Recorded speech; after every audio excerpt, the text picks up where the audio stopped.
नमस्कार दोस्तों, देखिए ईरान के अंदर 31 जनवरी 2026 यानी कल के दिन बहुत सारी जगह धमाके हुए हैं। अब ये इसलिए सबसे ज्यादा आश्चर्यजनक बन जाता है क्योंकि ये धमाके एक ही दिन में बहुत सारी जगह हुए हैं। अगर ऑफिशियली देखा जाए तो दो लोकेशन यानी बंदार अब्बास जो कि साउथर्न ईरान में और Ahvaz near the Iraq border जो पड़ता है, इन दोनों ही जगह एक्सप्लोजन हुए हैं और ये ऑफिशियल्स ने कंफर्म किया है। इस धमाके के अंदर कम से कम 5 लोगों के मरने की आशंका है। इसके साथ ही कम से कम 14 जने ऐसे हैं जो कि बुरी तरीके से इंजर्ड हुए हैं इस धमाके के बाद। और इस वजह से ईरान की जो सिचुएशन चल रही है, आप सभी को पता होगा कि ईरान और यूएस एक तरह से वॉर के एक छोर पर खड़े हैं दोनों के दोनों इस वक्त पे। और इसी वजह से नेशनल और इंटरनेशनल मीडिया भी इस धमाके को लेके अपनी अपनी थ्योरीज जारी कर रही है। तो आइए देखते हैं आखिर हुआ क्या है। अब देखिए, इनमें से जो पहली लोकेशन बताई जा रही है वो है बंदार अब्बास। और देखिए, इस रीजन के अंदर एक रेजिडेंशियल बिल्डिंग थी जो कि 8 फ्लोर्स की थी। और उस 8 फ्लोर्स में से जिसमें धमाका हुआ तो ये 2 फ्लोर्स जो थे वो पूरी तरीके से डिस्ट्रॉय हो गए। इसी के साथ बिल्डिंग के आसपास जो गाड़ियां खड़ी थी वो पूरी तरीके से तहस नहस हो गई। आसपास की कुछ शॉप्स वगैरह थी, दुकानें वगैरह, उनको भी बहुत ज्यादा डैमेज आया। जैसे ये इंसिडेंट होता है, इमरजेंसी सर्विसेज जो थी ईरान की वो वहां पर जाती है लोकेशन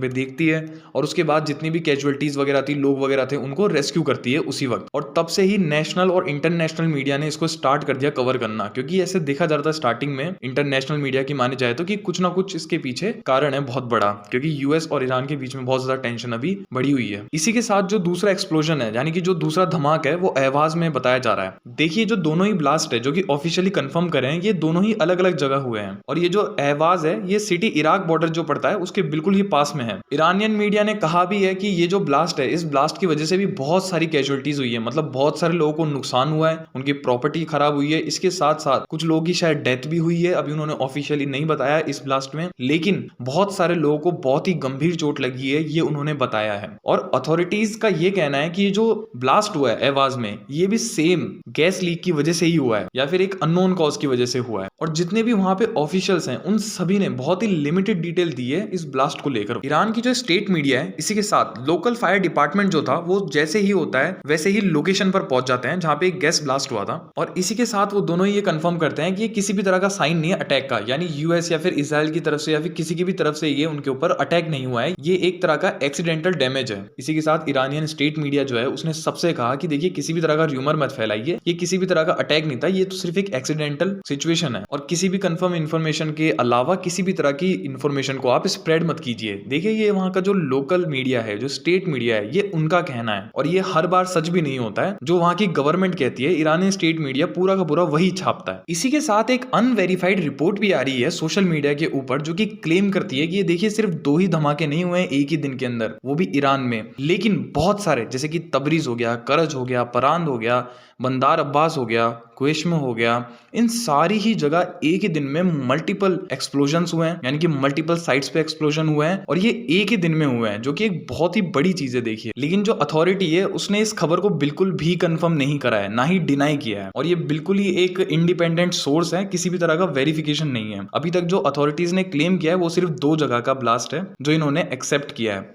इसी के साथ वो ब्लास्ट भी एक ही टाइम पे हुआ था और उसका जो कॉज है वो भी ये लोग एक ही बता रहे हैं। लेकिन आप ही सोच के देखिए कि 2 अलग अलग जगह एक ही वक्त पर एक ही कारण की वजह से कैसे ब्लास्ट हो सकता है। इसी के साथ बहुत सारी अफवाह ये भी फैल रही है कि जो ईरान के नेवल कमांडर थे वो भी इन ब्लास्ट में मारे गए। लेकिन देखिए, जो ईरानियन मीडिया है उसने पूरी तरीके से डिनाई कर दिया है इसके ऊपर और इस चीज को लेकर कहा है कि ये इन्फॉर्मेशन बिल्कुल ही गलत है। इसी के साथ उन्होंने ये भी कहा है कि जितने भी मिलिट्री ऑफिशियल्स है, सीनियर मिलिट्री ऑफिशियल्स हैं, उनमें से किसी को किसी भी तरह का हार्म नहीं हुआ है इस एक्सप्लोजन के अंदर। अब देखिए, ये वाली जो बात है ये हमें आने वाले दिन में ही पता चलेगी कि कितनी सच है और कितनी नहीं। अब देखिए, इजराइल ने और यूनाइटेड स्टेट्स मतलब अमेरिका ने बहुत ही केयरफुली रिस्पॉन्स किया इसके ऊपर। इजराइल के जितने भी ऑफिशियल्स हैं उन्होंने पब्लिकली एक्सेप्ट किया है कि ये जो इजराइल है इसका किसी भी तरह का इन्वॉल्वमेंट नहीं है इस ब्लास्ट के अंदर जो ईरान के अंदर हुआ है। इसी जगह जो यूनाइटेड स्टेट्स है, अमेरिका जो है, उसने कोई भी ऑफिशियल स्टेटमेंट नहीं दिया है अभी तक। लेकिन जो अमेरिकन फोर्सेज है, देखिए जो अमेरिकन बेसिस है ईरान के आसपास और जितने भी अमेरिकन फोर्सेज इस टाइम पे प्रेजेंट है ईरान के आसपास, जितनी भी कंट्रीज है उनके ऊपर, उन सभी को इस टाइम पे हाई अलर्ट रखा हुआ है, क्योंकि टेंशन जो है ईरान के बीच में और यूएस के बीच में अब बहुत ही ज्यादा बढ़ चुकी है। किसी भी वक्त वॉर भी हो सकती है और नहीं भी हो सकती। अब देखिए, ये जो IRGC है यानी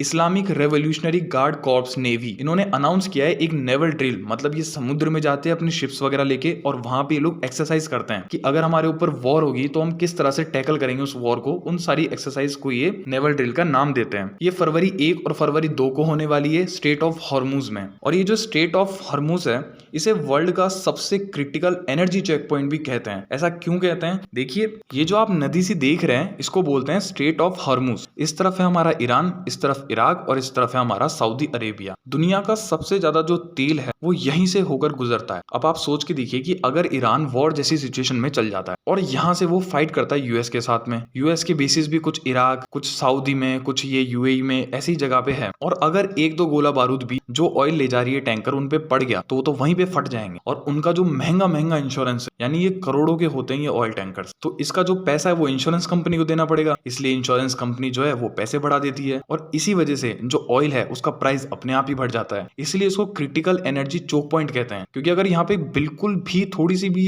अगर डिस्टेबल हुआ ये रीजन, तो आप ये मान लीजिए कि जो ऑयल है उसके प्राइस आसमान में चल जाएंगे। और अगर एक बार प्राइस जो है ऑयल की वो आसमान में गई तो सारी ही चीजें महंगी हो जाएगी। ये इंडिया के लिए भी बहुत गलत है। अब ये जो ब्लास्ट है ये ईरान में ऐसे टाइम पे हुआ है जहां पे यूएस और ईरान के बीच में बहुत ज्यादा टेंशन बढ़ चुकी है। यूएस का अरमाडा भी स्ट्रेट ऑफ हॉर्मूज में इस टाइम पे प्रेजेंट है, और इसी के साथ में अब जो ईरान है वो भी एक नेवल एक्सरसाइज करने के लिए जा रहा है स्ट्रेट ऑफ हॉर्मूज में। तो ये बहुत ही ज्यादा टेंशन वाली बात है कि ऐसे टाइम पे अगर कोई ब्लास्ट होता है या फिर किसी भी तरह की मिसअंडरस्टैंडिंग होती है तो आप ये मान लीजिए कि वॉर बिल्कुल ही छोर पे खड़ी है इन दोनों के लिए। और यूएस ने भी वार्निंग दे रखी है ईरान को कि वो किसी भी वक्त इस पे हमला भी कर सकता है। यहां तक वीडियो देखने के लिए थैंक यू सो मच। टाटा बाय बाय।